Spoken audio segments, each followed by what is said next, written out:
Hello, gandang umaga. Happy Sunday everyone. Gagala na naman si Miss J.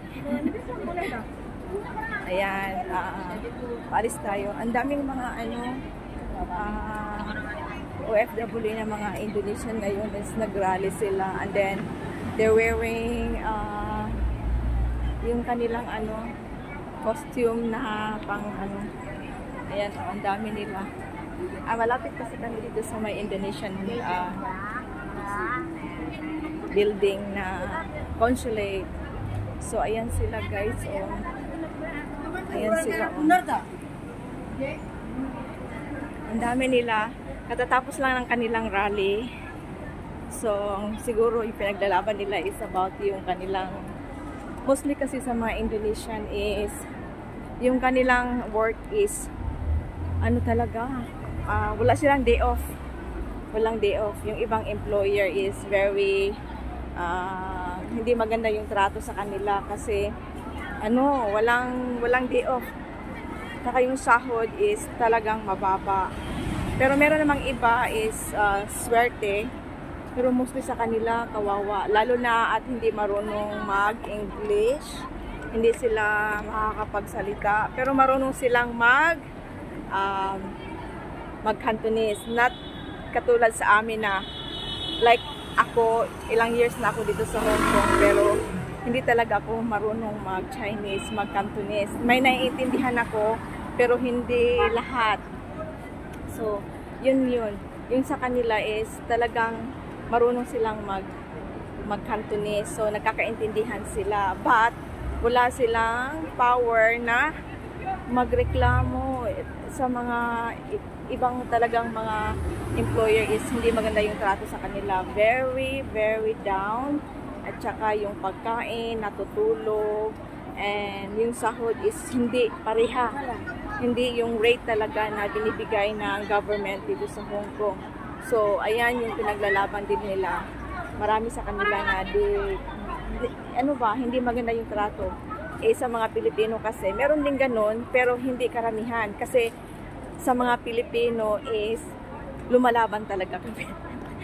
Ako ay nakipag-away ako ng amo ko. Dati yung amo kong 2 pulis ay talagang hinamon ko ng kung hindi niyo ako gusto, terminate mo yung kontrata ko kahit ilang buwan pala ako. Itong amo ko ngayon ay lagi kaming nag-aaway. Kahit ma-stress siya or what, wala akong pakialam basta nasa lugar ako at hindi ako tinatapakan. Paglalaban ko yung rights ko. Kaya hindi niya ako hinahamon ko rin ng terminate pag ayaw na niya sa akin. Pero hanggang ngayon, kami pa rin.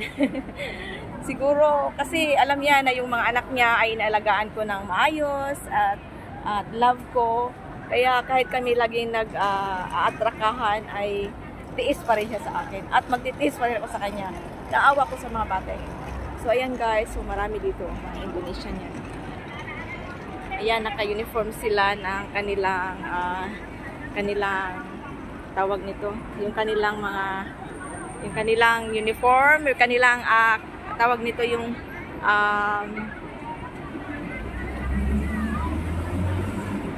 kanila, hindi na uniform, yung kanila talagang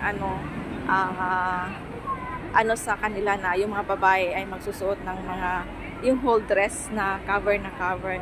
Yun ang kanilang attire ngayon. So guys, happy Sunday everyone. I hope na meron kayong nakuha rin konting kaalaman na dito sa Hong Kong ay hindi naman lahat siniswerte, kundi merong swerte, meron ding hindi. Like me, first talaga is hirap talagang magtrabaho dito. First time mo. Ang dami mong experience na hindi mo talaga makakayanan. Yung iba kaya laban lang. Yun lang guys, and happy Sunday everyone. Ayan guys, yung kanilang mga suot. Ayan,